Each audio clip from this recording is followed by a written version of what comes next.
you may not agree with what I do. And this is the point we got to with the whole nacho thing, because it will get you to this point of, I understand that you may not agree with what I'm doing, but you also understand it's not your place to tell me. And we're not going to get in a fight about it. No. And if we would have gotten in a fight, if you'd have told me I couldn't go take them, I'd have been like, what do you mean I can't do something? I ain't your kid. I'm not your kid, David Sims. I'm not your kid. Welcome to episode 274 of the Nacho Kids Podcast. What you got for us today? What do I have for you? I have a lot for you today, David. Okay, let's get it then. First of all, the 5th annual Step Family Summit with Claudette Chenevert is coming up. It is September the 11th through the 13th, and it's free. F-R-E-E. Free 99. Free 99. There are upgrades if you choose to do so that you can pay for, but the whole program is free. You can check out more and register at nachokids.com/the Step Family Summit. Cool. No reason not to check that out. All right. Also in September, we are releasing the Nacho Guided Change Your Stinking Thinking Challenge. Oh, yeah. Yeah. That'd be fun. You almost forgot about that, didn't you, David? It's just in time for the holidays. You're going to need it. Also in September, we are going to have a drawing. At the end of September, anyone that has left a review for our podcast will be entered into a $100 Amazon gift card drawing. Fantastic. Now, in order to do so, you have to post the review, take a screenshot of the review, and email it to us at contactus@nachokids.com. Yeah, that way we know who left it. Right. So try to do it in a timely fashion. That way it's within an hour that you post the review and you send it to us or something like that. Yep. Sounds good. Easy money. Yep. You know, everybody complain about the economy and stuff. Here's you some easy money. And if you are outside of the United States, we will have to figure something out, but you will get something that is worth the value of $100 US. Wow. All right. So, David, you brought up the holidays. Mm-hmm. Let's go ahead and start talking about the holidays. Might as well. We have several courses in the Nacho Kids Academy about the holidays. Mm-hmm. And one thing that I was thinking about earlier was, we've been in a blend for almost 15 years. We have helped thousands of step families and step couples worldwide in over a decade. Mm-hmm. And we still have the issues of holidays. Yeah. Well, I mean, even though it's September when this drops, or end of August, somewhere around there, you've got, in most places, you have Halloween coming up. Mm-hmm. I don't know about you, but Halloween was a thing that we fought about. Not you and I, but me and my ex. Like, who's getting the kids on Halloween? That's kind of when the whole season of holidays started. So it was Halloween, then followed closely by Thanksgiving, and followed closely by Christmas, and but yeah, it was because there's some things you can get around, like, let's everybody meet for Thanksgiving on a different day. And you can kind of get around that, but you can't necessarily do something where everybody changes Halloween. Right. Or, for instance, you and I were talking about the grandkids the other day. Mm-hmm. Their birthdays are coming up, 2 of them. Yep. And it's not realistic for anybody to expect their parents to have separate birthday parties for each side of their family. Right. Which goes right into the same thing about holidays. Like, what do you do? Because now you've got that much more complexity that everybody has to now plan around, and it becomes very difficult. So for those families who are, they'll say, for example, let's do Christmas the week after Christmas or something like that. Dude, that makes everything so much easier for everybody. That's what we did. Yep. We did it when it was convenient. Of course. And everyone could be included. Mm-hmm. And it just worked great, I think. Of course, there's some kids that, we got to wait an extra week to get something. But man, it was just so much easier to do it that way. And we did the same thing with other things. It wasn't, just because you can't have the birthday party on the birthday, or you can't do Thanksgiving on Thanksgiving. You just did whatever you could do that lowered the stress and didn't cause you to go nuts. Yeah. Well, and two, even if, like with my ex and I, we had rotating schedules with Christmas with Jackson. Mhm. You and your ex didn't. So every other year, we would be at your family's thing that we went to every year with your grandmother, and then a night with your uncle. And every other year, Jackson wasn't there. We actually had a rotating schedule. We just didn't follow that. So the court order said it rotated, but y'all just didn't. Right. That was probably the only thing we ever really agreed on. Well, and it was simply because we had already kind of structured Christmas around the different families. And so that just never changed, even after we got divorced. Right. That makes sense. Now let's talk about gift giving. If you are a step parent and you want to get little Johnny a gift for Christmas, if you are going to expect any type of appreciation or thank you, don't do it. So little Johnny's a step kid? Little Johnny's the step kid. Little Johnny's always the step kid. That's why he's so bad. I'm kidding. Well, new listener might not know who little Johnny is. Okay, little Johnny, there's little Johnny jokes, and I love them. And little Johnny's the bad kid in class all the time. He says things that are often inappropriate, kind of like David. And so little Johnny's kind of like a little troublemaker. And then little Susie. Yeah, that's the female version of little Johnny. Okay.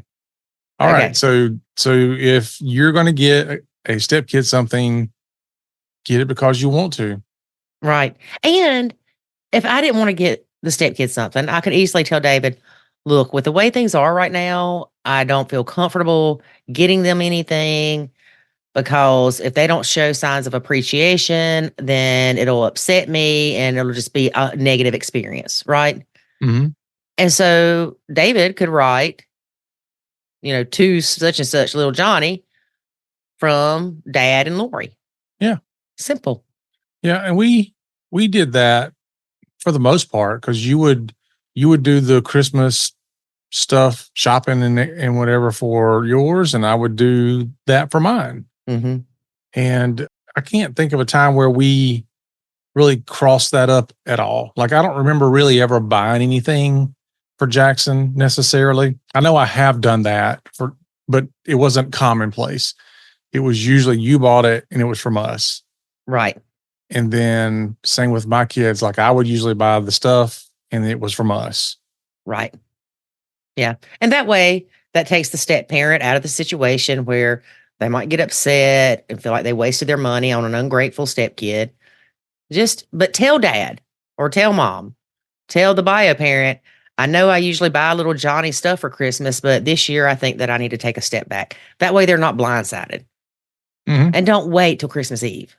Yeah. Tell them now. Yeah. Tell them now. Say, with the holidays coming up, I was thinking about Christmas, and I know in the past I did all the shopping for Christmas, but this year I need you to take over buying for your kids, and just putting on there that it's from both of us. Yep. There's multiple ways to handle it. Yeah, it doesn't have to be that complicated. No. I think that's part of the issue is people make it complicated, or there's that expectation that, for example, I might say, you do most of the shopping, so I expect you to buy everything for Christmas. Mm-hmm. And that's where we just drew the line. It was, no, you're not going to buy my kids' stuff for Christmas. I'm not going to buy yours for Christmas, even though it was together. Right. And it worked. So you figure out what works and you stick with it. Yeah. Have a conversation about it. And if you think that'll work for you, then do it. And it's okay. Now, granted, if you would have told me, hey, Branson wants this for Christmas and it's up there near where you work, can you grab it? I would have grabbed it. But yeah. It was that the responsibility was on me. Right. It wasn't that you were like, I'm not going to be involved, even if it's helping you out. I'm not doing it. It wasn't that. It was my kids, my responsibility. Right. Now let's talk about the grandparents. We've talked about this before. And say that the grandparents are living on a fixed income, meaning they get Social Security each month. They are used to having one grandkid. All of a sudden, there's the step grandkids, and there's 3 of them. So now instead of one gift, they have to buy 4. And if it's not even, it's not going to be good. Oh, you know what's going to break loose. Yep. I don't think it's fair to expect someone that's living on fixed income to automatically, oh, let me spend $400 this year instead of $100. Yeah, let me quadruple. Right. No, what I would do oftentimes is I would go to my parents and say, I mean, we only added 1 with Jackson, so it wasn't that big of a deal. But I would still say things like, how much do you plan on spending on the kids for Christmas, if anything? And if it's, okay, we're going to spend $50. All right. Well, I'll give you $50 for Jackson so that you can buy him something. And they would have the opportunity to say, thank you, that's helpful, or I'm good. I don't need it. But I offered. Right. And like with my dad, he went from 1 to a bunch. 5. And just say he spent $50 a piece normally. All of a sudden, that's $250. Right. So go to your dad and say, look, we'll give you the $250 so you can buy all the kids' stuff. The same thing. Yeah, the same thing. Or the same value, we'll say. Right. Yeah, no pressure on you, and it doesn't eat into your fixed income. Right. There you go. Problem solved. And it doesn't show favoritism to the original grandkids. Original grandkids. The OGs. And guess what? The kids never knew any better. They still to this day don't know if and when we ever supplemented somebody else to get them something. Yeah. Because that bothers me. Somebody posted something in the Facebook group earlier, and it said that mother-in-law would take all the kids shopping for school clothes except for one, the 5-year-old. Well, they weren't clear if the 5-year-old was an ours kid or not. And apparently, I guess the little girl said something, and the mother-in-law said, well, when you go to your grandmother's and go shopping, they don't get anything. Yeah. Which is 100% okay for this woman to take her biological grandkids shopping without taking the step grandkids. But it's about execution, and that's where she failed miserably. She hurt that little girl. They could have said, I'm going to come get the kids, take them clothes shopping. And they took little Susie, the 5-year-old, somewhere so she wouldn't know what was going on. And yes, they may have came back and saw clothes and stuff, but it's not the same as them witnessing all this happening. Yeah. That's where going out for a $3 ice cream cone is well worth the investment. Right. Or take little Susie shopping yourself. Yeah. And just buy one outfit. And apparently that's what the mother-in-law did, was they did go back out and bought the child one outfit. But all the other kids got all these other clothes. But I don't know that it's the same for a 5-year-old going to school versus older kids. And these, I think, were a little bit older, like 8 through 13 or something. Yeah. Well, I mean, you brought up the key to all of it, which is it's all about how you execute it. Because the truth is, yes, that's not their biological grandkid. The truth is, yes, that kid's going to get more stuff when they go to their biological grandparents' house. And the whole thing about let's make it fair is, I think, a game that you often can't win. You can make it fair within your own family, but not when it comes to the other family. Well, that's, you can't put, well, I shouldn't say you can't. You can put expectations on other people to be fair, but oftentimes they're not going to look at things the same way you do. And, we had a lot of conversations with other family members when things like birthdays and Christmas and stuff came up. We planned well ahead. Let's talk to these folks. Let's figure out what their plans are. Are we going to have any things that we're going to have to address, and let's go ahead and do it now. Let's don't, like you said earlier, don't wait till the last minute. Mm-hmm. And so we got ahead of it as much as we could. Now, there wasn't a whole lot of things that came up because I think most people knew what was expected of them, and they weren't trying to hurt somebody's feelings. And so, well, I think a lot of people, it's not even they know what's expected of them as much as it is they are just a person that would never leave a child out intentionally and blatantly. mm-hmm. Right. Yep. So there's just a lot to navigate when it comes to that. Because if you think about stepkids, my kids got just as much stuff here. Well, probably not, honestly, but their mom gave them a whole bunch of stuff, and then we gave them stuff. Mm-hmm. And so, I mean, it's like, yeah, you get 2 Christmases, 2 birthdays, 2. All these kids that are ours kids are like, it's not fair. I want to be a step kid. I know. They rack up, man. They do. 2 birthdays, 2 Christmases, 2 Easters, 2 Halloweens because of the fall festivals. I mean, we had some things that were like, for example, the kid will got to get a PlayStation at their mom's, and mom's like, you can't take it to your dad's. Mm-hmm. And so guess what? Now I got to get a PlayStation. So they have 2 PlayStations. Yep.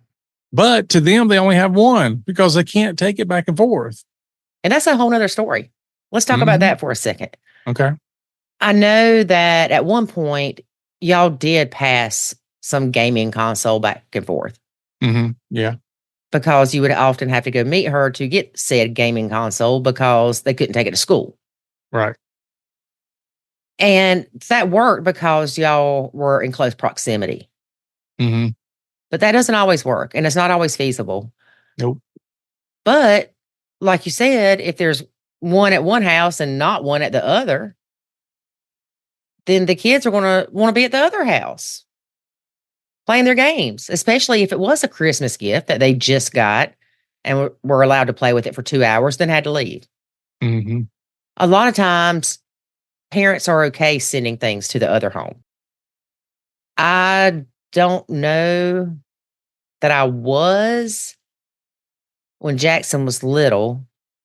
I think I remembered letting him take stuff like his iPod or stuff like that. Yeah.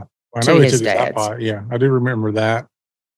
Not saying you have to do that, because I know some people are listening going, well, I don't really want them playing video games over here, so why should I buy?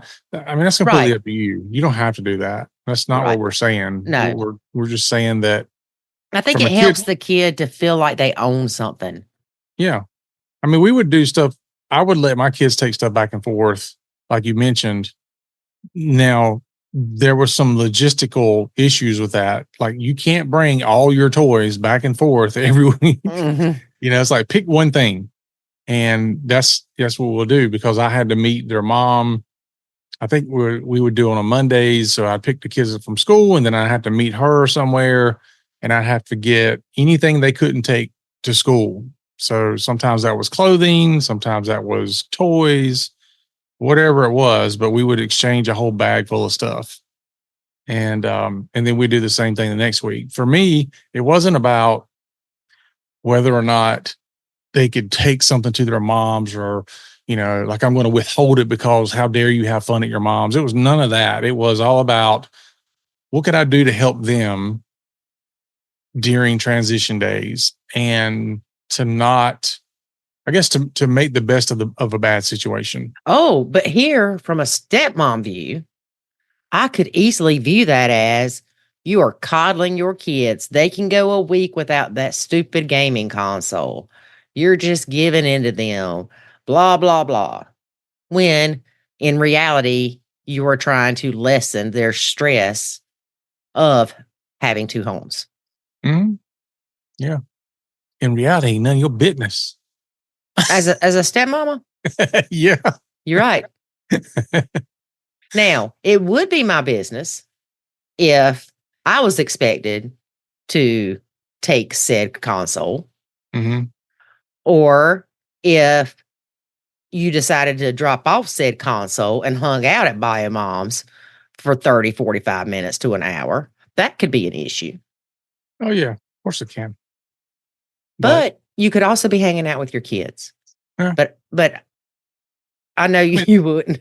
Yeah. I mean, at the end of the day, I can agree with you. I could say, yeah, I am coddling them or could be coddling them.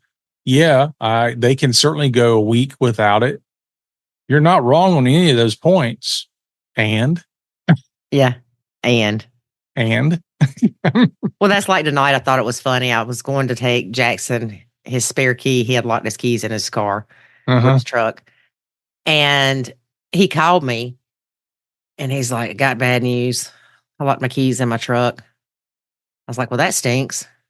It's like, yeah, but I got a spare. I said, that's good. And then I was trying to find you to see if you want to go get something to eat while we took the key or whatever. And I forgot you were going to get the step grandbaby or the grandbaby. So anyway, I'm getting ready to leave. And you say something like, could he not borrow his dad's vehicle to come home to get the key and then go back? And I said, yeah, he could have. You said, well, it's his problem. I said, yeah, but I'm mommy. Mommy's going to take care of it. And I know you rolled your eyes. But here's the thing. I thought about that. You may not agree with what I do. And this is the point we got to with the whole Nacho thing, because it will get you to this point of, I understand that you may not agree with what I'm doing, but you also understand it's not your place to tell me. And we're not going to get in a fight about it. No. And if we would have gotten in a fight, if you'd have told me I couldn't go take them, I'd have been like, what do you mean I can't do something? I ain't your kid. I'm not your kid, David Sims. I'm not your kid. No, I mean, I know you're going to take them to him. I mean, to me, it doesn't, like, none of that even bothers me. You just like picking on me about it. Yeah. I mean, part of it's like, okay, he locked his keys in his car. He's also 30 minutes away. Let him come home and get them. It's okay. No. And you're like, no, I'll take them to him. I'm like, all right. Yep. Whatever. I'm not mad about it. If that's what you want to do, go do it. I mean, I'm hanging out with my grandkids. I don't care. Yeah. And when Jackson was talking about, I said, well, I need to do this and I need to see what David's doing. You know, kind of like, I can't walk out the door right now, son. He was like, well, I'm kind of already running late. I said, well, you have the option of getting a vehicle from your dad and coming to get your keys. He said, that would take longer. I said, exactly. Like, be appreciative, child. Be appreciative. Oh, my sweet baby boy. Yeah. All right. Now that we've jumped all over the thing again, all over the world and down rabbit holes, one thing I want to remind you of is, as a bio parent and as a step parent, it's important to be able to remind yourself that the kids are struggling through this. Kids may be resilient, but they are only resilient if they're given the tools to be so. Mm-hmm. So give your kids tools. I love people that we talk to and they're like, I taught my bio kid how to nacho their step siblings. I'm telling y'all, it is awesome. Yeah. Well, just remember when you go into the holidays, as we wrap up here, that you will make memories during the holidays. Now you get to choose whether those are bad memories or good memories. Exactly. It's all in how you look at it. Yep. All right. So there you go, folks. Hopefully that'll help you out. I'm sure we'll talk more about holidays from now to the end of the year. And don't forget, we've got the Nacho Kids Academy, where if you are struggling or if you just want to better your blended relationships, we can help you. Yep. Join the Nacho Kids Academy at nachokidsacademy.com. And just a fair warning, folks, after Cyber Monday, yes, talking about the holidays, we're going to go ahead and bring up Cyber Monday. The day after Cyber Monday, which is a Tuesday, we are changing our Nacho Kids Academy platform. If you want to be grandfathered in at the current membership level, at the current cost, you must join before the Tuesday after Cyber Monday. Yep. Whatever day that is. Or you will definitely have FOMO. Because I'm telling you, I promise you will have FOMO if you don't get in. Yep. But if you're in before we change it, the day after cybersecurity, the day after Cyber Monday, as long as you're in, you're grandfathered. Yep. All right. And don't forget to register for the Step Family Summit, nachokids.com/the Step Family Summit. Don't forget to go leave us a review. Take a screenshot of that. Email it to us at contactus@nachokids.com to be entered for a $100 Amazon gift card. Yeah, so you can spend it on Christmas. Yep. And watch for more information on the Change Your Stinking Thinking Guided Nacho Challenge. All right. Wow. Got a lot going on. Oh, yes. All right, folks. We'll see you again next week. And remember, life is good When you nacho.